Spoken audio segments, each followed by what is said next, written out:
नमस्ते सदावत्सले मातृभूमि। पवन खेड़ा हम लोग चर्चा करने जा रहे हैं पवन खेड़ा की।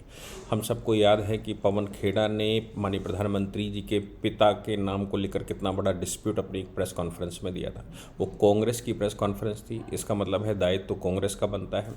लेकिन कांग्रेस की प्रेस कॉन्फ्रेंस पर उत्तर प्रदेश के बनारस, लखनऊ और असम में एफआईआर दर्ज हुई थी। आप मज़े की बात देखिए कि असम की पुलिस, मैं सैल्यूट करता हूँ विश्व शर्मा जी को कि असम की पुलिस ने कितनी तेज़ी से क्विक एक्शन लिया, दिल्ली एयरपोर्ट पर पवन खेड़ा को गिरफ्तार कर लिया। क्योंकि एफआईआर वहाँ थी इसलिए गिरफ्तारी हो गई। अब पवन खेड़ा की जैसी ही गिरफ्तारी हुई वैसे ही अभिषेक मनु सिंघवी साहब ऑनरेबल सुप्रीम कोर्ट के चीफ जस्टिस के पास चले गए। उन्होंने कहा कि साहब अर्जेंट रिलीफ दीजिए क्योंकि पवन खेड़ा की गिरफ्तारी कर ली असम पुलिस ने। बोले कि वो प्रधानमंत्री जी के विषय में जो बोला गया है वो उन्होंने उसके लिए माफ़ी मांगी है और वो कंफ्यूज थे। केंद्र सरकार की तरफ से additional solicitor general Aishwarya Bhati ji उपस्थित हुई। उन्होंने कहा साहब वीडियो देख लीजिए, आप चाहें तो वो प्रेस कॉन्फ्रेंस देख लीजिए, कितनी बदतमीजी के साथ किया गया। दूसरी बात यह है कि जब ट्विटर पर ये कहा गया कि मैं वाकई में कंफ्यूज था, तो क्या ऐसे व्यक्ति को प्रवक्ता रहने की आवश्यकता है? क्या कांग्रेस उसको टॉलरेट कर सकती है? लेकिन सुप्रीम कोर्ट में जब भारत सरकार ने कहा कि साहब देखिए ये एक नॉर्मल प्रोसेस है, या असम सरकार की तरफ से रिप्रेजेंट होते हुए कहा गया कि भाई ये एक नॉर्मल प्रोसेस है, किसी व्यक्ति को अगर गिरफ्तार किया जाता है तो उस डिस्कोर्स में उसको मजिस्ट्रेट के सामने ले जाया जाता है। मजिस्ट्रेट के सामने वो जाकर वहाँ एप्लीकेशन लगाए, वो वहाँ पर जमानत ले और वहाँ जो कुछ आर्गूमेंट करने हैं मजिस्ट्रेट के पास करे। सुप्रीम कोर्ट ज्यूरिडिक्शन नहीं बनता कि साहब छोटे छोटे मामलों में, हर मामलों में बेल मांगने सुप्रीम कोर्ट चले गए। तो फिर देश की सारी अदालतों का क्या होगा अगर सुप्रीम कोर्ट ही सारी बातें सुन लेगा? और अभी सुप्रीम कोर्ट के सामने ऐश्वर्या भाटी जी ने साफ कहा कि भाई नॉर्मल डिस्कोर्स में जाने दीजिए।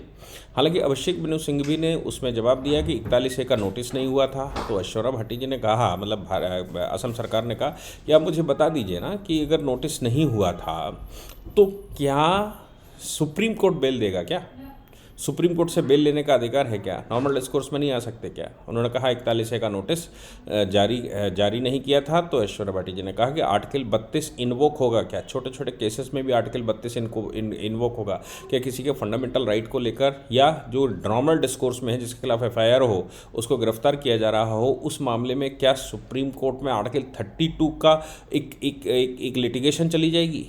हालांकि सुप्रीम कोर्ट के चीफ जस्टिस ने कहा कि अभी हम आपको प्रोटेक्शन देते हैं फ़िलहाल, और मैजिस्ट्रेट के सामने उनको 24 घंटे के अंदर उपस्थित करवाया जाए। असम सरकार का जवाब आया कि नहीं, मैजिस्ट्रेट के सामने तो हम वैसे ही उपस्थित करवा ही रहे हैं, क्योंकि एक नॉर्मल जो ड्यू कोर्स होता है उसमें जा रहे हैं। बस इतनी सी बात है कि आप उसको क्यों सुन रहे हैं। आप हर मामले में सुनेंगे तो ये तो एक ट्रेंड चल जाएगा। देश की छोटी छोटी बातों पर अगर कोई गिरफ्तारी होगी तो सब आपके पास चले आएंगे, फिर छोटी अदालतों का क्या होगा? हालांकि सुप्रीम कोर्ट ने इंतरिम बेल दे दी और कहा कि हम इसको पूरा सुनेंगे, इसको पूरा समझेंगे। इंतरिम बेल देते हुए उनको मैजिस्ट्रेट के सामने उपस्थित होने की बात कह दी गई। लेकिन उससे पहले एक इंटरेस्टिंग बात हो गई। इंटरेस्टिंग बात ये हो गई कि जब अभिषेक मनु सिंघवी ने ये कहा कि पवन खेड़ा को गिरफ्तार कर लिया गया, तो सुप्रीम कोर्ट के चीफ जस्टिस ने कहा who is this mister Pawan Khera? ये पवन खेड़ा कौन है भाई? तो आप सोचिए कि पवन खेड़ा का बखेड़ा लेकर सुप्रीम कोर्ट चले गए। सुप्रीम कोर्ट ने एकदम आश्चर्यजनक बात तरीके से पूछा कि भैया ये कौन है, किसके लिए चले आए?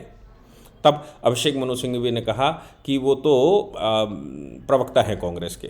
तो आप समझ सकते हैं कि जब अभिषेक मनु सिंघवी जी वहाँ प्रस्तुत हो गए और वो कांग्रेस के प्रवक्ता हैं, तो ऑफिशियल जिम्मेदारी प्रधानमंत्री की इंसल्ट करने की किसकी बनती है? कौन इसमें हकीकत में रिस्पॉन्सिबल है? क्या कांग्रेस ने पवन खेड़ा को पद से हटाया? क्या कांग्रेस ने अपोलोजाइज़ किया? इतनी नफरत कांग्रेस के मन में आती कहाँ से है? इतना गंदा वो सोच कैसे पाते हैं? वो प्रधानमंत्री के लिए जो पूरा विश्व जिनके सामने नतमस्तक हो, पूरा विश्व जिनको अप्रिशिएट करता हो कि किस प्रकार के वो व्यक्तित्व हैं, उनके लिए भी कांग्रेस ऐसे विचार कैसे रख पाती है मुझे पता नहीं। लेकिन ऑनरेबल सुप्रीम कोर्ट के द्वारा बेल ग्रांट करने के बाद अच्छी खबर ये आई कि पवन खेड़ा ने अनकंडीशनल अपॉलॉजी मांगी है। उन्होंने कहा है, क्योंकि ये तो स्वाभाविक है कि इस समय की सरकारें उस प्रकार की सरकारें नहीं हैं कि आप कुछ भी कह देंगे और वो स्वीकार कर लेंगी। तो इसलिए आज सुबह सुबह असम के मुख्यमंत्री का एक ट्वीट आया। उस ट्वीट में उन्होंने कहा कि पवन खेड़ा ने अनकंडीशनल अपॉलॉजी मांगी है जो प्रधानमंत्री के खिलाफ उन्होंने बात की है। उन्होंने कहा आई होप इसके बाद लोग भारत में बड़े सेंसिटिव हो जाएंगे और सेंसिटिविटी के साथ अपने देश के नेताओं, अपने देश की डिग्निटीफाइड पर्सन, अपने देश के लोगों के प्रति संजीदा हो जाएंगे और ये जो बदतमीजी देने का काम है वो समाप्त हो जाएगा। लेकिन मुझे नहीं लगता कि पवन खेड़ा जैसे लोग ऐसा कुछ सोचेंगे भी। ये बात सोचने की है कि किस प्रकार, क्या सोचकर, और पार्टी क्या सोचती है, क्या पार्टी उनसे रेजिग्नेशन मांग रही है, नहीं मांग रही है, बहुत सारे प्रश्न हैं। लेकिन अच्छी बात यह है कि उन्होंने माफ़ी मांग ली है। जय हिंद, जय भारत, वंदे मातरम।